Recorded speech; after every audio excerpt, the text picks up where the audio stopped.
चलो देखो, इसमें क्वेश्चन नंबर 151 जो है क्या है, इंट्रोपी आप लोगों को निकालना है। ठीक है, वो क्या निकालना है, इंट्रोपी निकालना है।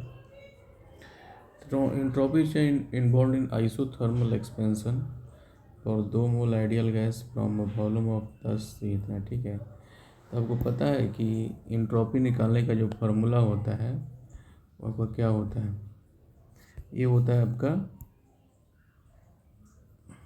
कितना, delta S is equal to कितना 2.3 एन आर लॉग V2 बटा V1 प्लस 2.3 लॉग T2 बटा T1 होता है। ठीक है ना। तो ये फार्मूला में क्या है कि आइसोथर्मल दे दिया है, तो आइसोथर्मल दे दिया है तो T2 बटा T1 T2 बटा T1, तो ये हो जाएगा log 1 का वैल्यू कितना हो जाएगा 0। इसमें वैल्यू पुट कर दीजिए आपका। ठीक है, अब देखो क्वेश्चन नंबर 54 में, क्वेश्चन नंबर 54 में इक्विवेलेंट वेट वगैरह आपको निकालना है। ठीक है ना, E2 माइनस E1 का वैल्यू निकालना है। तो इक्विवेलेंट वेट कितना होता है, मोलर मास बटा n फैक्टर होता है। तो मोलर मास बटा n फैक्टर होता है। ठीक है, तो molar mass by n factor होता है, तो क्या होगा यहाँ से आपका n फैक्टर निकाल लीजिए। n फैक्टर कितना हो जाएगा, यहाँ -3 से कहाँ गया है, 0 गया, तो -3 माइनस 0 इंटू, देखो इसके कोफिशिएंट से कोई लेना देना नहीं तो है ना, n फैक्टर निकालने के लिए।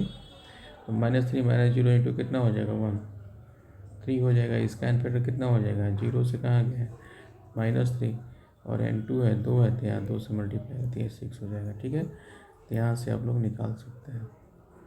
ठीक है ना।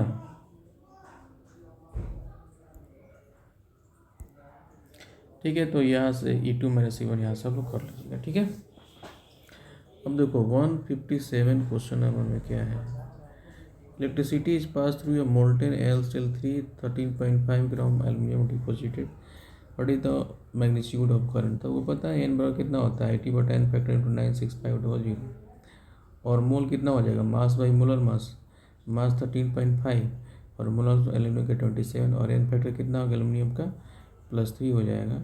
टाइम आपका ध्यान रखिएगा, ये टाइम आपका किसमें होना चाहिए, टाइम होना चाहिए आपका सेकेंड में, तो ये सेकेंड में करवा के पुट कर दीजिए, आ जाएगा। ठीक है, अब ये 160 नंबर क्वेश्चन देखिए, ये आपका डेटा दिया हुआ है और इस डेटा से आपको रेट निकालना है।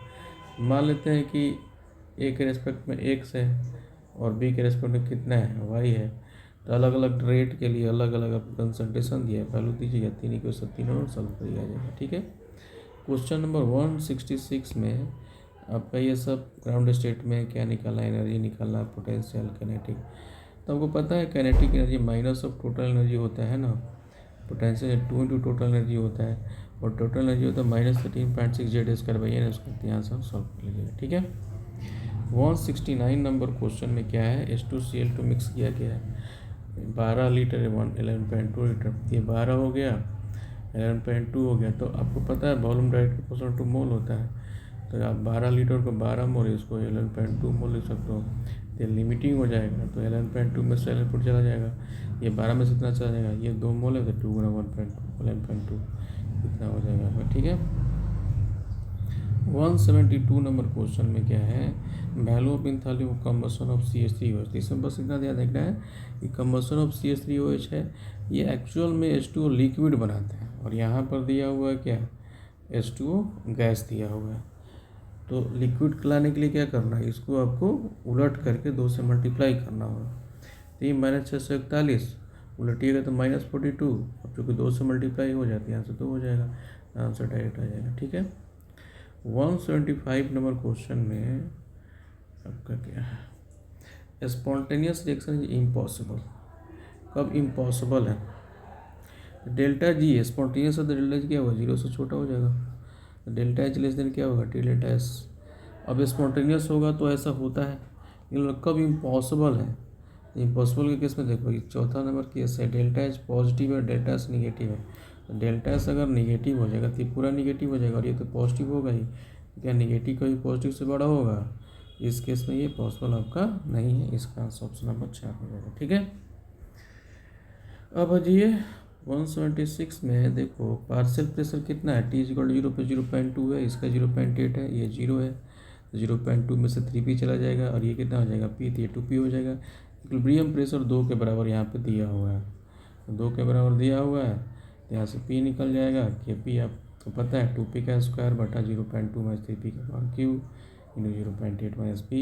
यहाँ से सॉल्व कर लीजिए, आ जाएगा। 178 नंबर क्वेश्चन में दिया है 5.85 ग्राम NaCl आपका है, इतना ग्राम प्योर वाटर में डाला जा रहा है। वेपर प्रेशर का फॉर्मूला क्या है, ये नॉन वोलेटाइल आपका NaCl है, तो फॉर्मूला कौन सा लगा, P बराबर P not a into XL लग जाएगा। तो P नॉट ए आपका वेपर प्रेशर वाटर कितना होता है 180 m होता है, इंटू मोल फ्रैक्शन ऑफ क्या वाटर, सॉल्वेंट के रूप में वाटर ही है, और वाटर का मोल फ्रैक्शन कितना होगा, मोल ऑफ वाटर बटा mole of water mole of NaCl।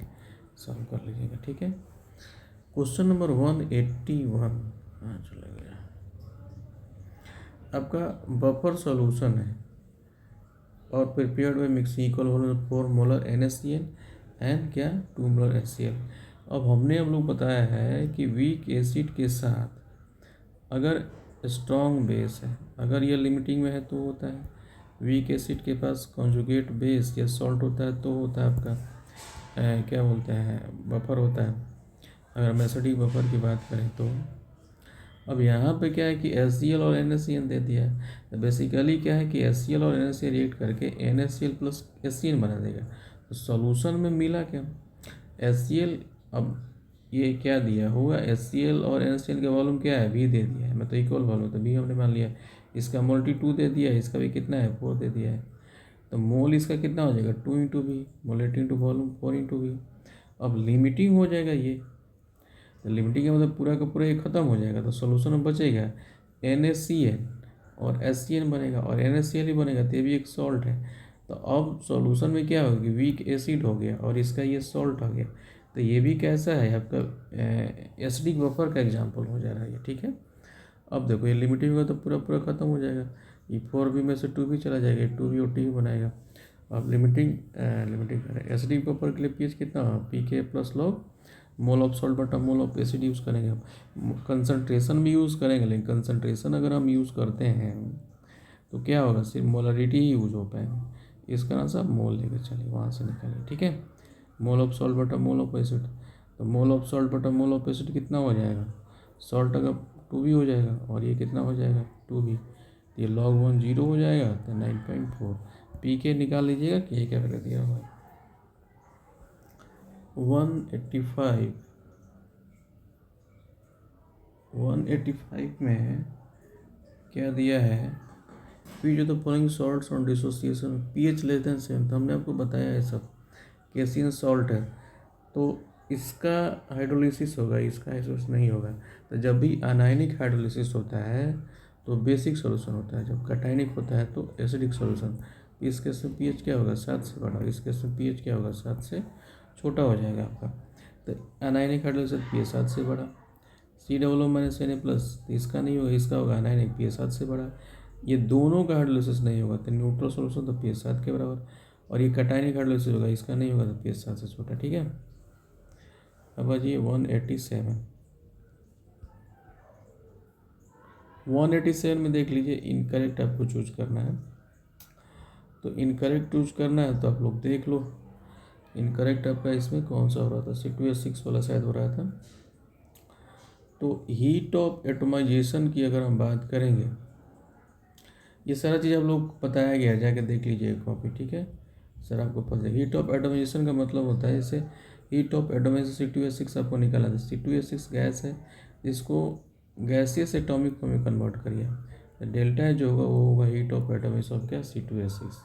अब यहाँ से क्या करोगे, यहाँ से C2H6 है, कार्बन कार्बन डालो, यहाँ से hydrogen hydrogen hydrogen hydrogen hydrogen, तो डेल्टा H निकालोगे तो कितना होगा, बॉन्ड एनर्जी CH 6 हो जाएगा, 3 यहाँ पे और 3 यहाँ पे 6, plus carbon carbon bond energy minus कितना हो जाएगा 0 हो जाएगा, ठीक है। तो यही वाला 4 नंबर आपका गलत आ रहा है, ठीक है।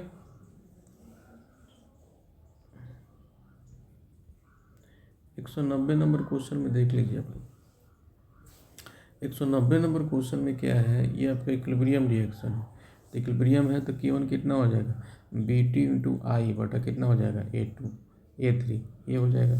और मेन रिएक्शन क्या है हमारा, ये इसके लिए आर का वैल्यू हमको निकालना, रेट का वैल्यू। तो आर कितना हो जाएगा, आर स्लोएस्ट स्टेप से निकाला जाता है, तो आर कितना हो जाएगा, स्लो स्टेप ये है, तो आर हो जाएगा कितना, कंसंट्रेशन ऑफ A3 इंटू क्या, कंसंट्रेशन ऑफ आई। अब हमको इंटरमीडिएट नहीं चाहिए रेट में, तो आई यहाँ से निकाल लो, तो K1 इंटू A3/B2 हो जाएगा, तो K1 इंटू A3/B2, तो यही आपका रेट ऑफ रिएक्शन हो जाएगा। ठीक है, 193 का है। 193 में क्या है, हेनरी ला कांस्टेंट CO2 का दिया होगा। ठीक है, तो ये आपका CO2 का हो गया।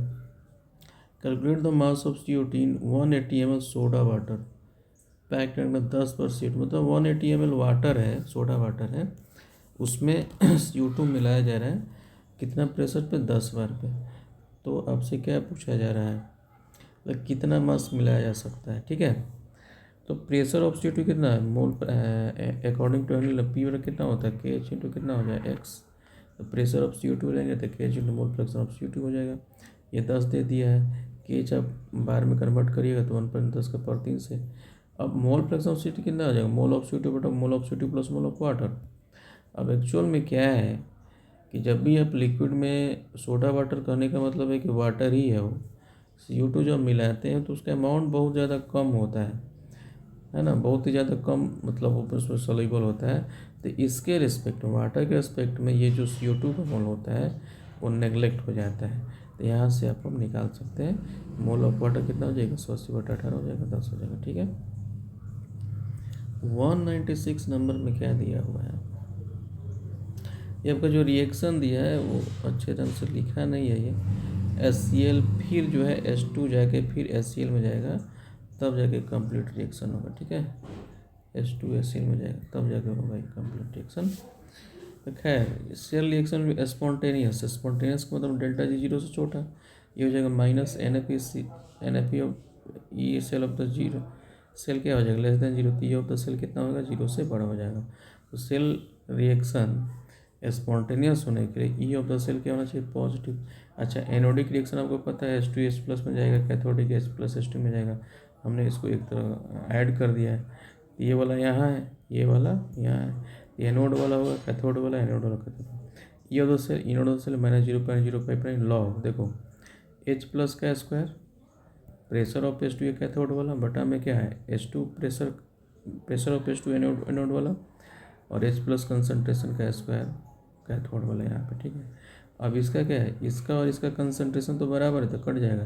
प्रेशर ऑफ H2 P2 है और प्रेशर ऑफ H2 एनोड वाला क्या है, P1 है, तो ये हो जाएगा greater than 0। Anode of the cell क्या होगा, ये SH ही है, स्टैंडर्ड हाइड्रोजन इलेक्ट्रॉन है, तो इनोड ऑफ द सेल कितना हो जाएगा, 0 के बराबर हो जाएगा। ये हो गया 0 से बड़ा, अब 0 से बड़ा होगा तो log P2/P1 क्या होगा, लेस देन 0 हो जाएगा। लेस देन 0 होगा तो P2/P1 क्या होगा, लेस देन 1, मतलब P2 लेस देन P1 हो जाएगा। ठीक है,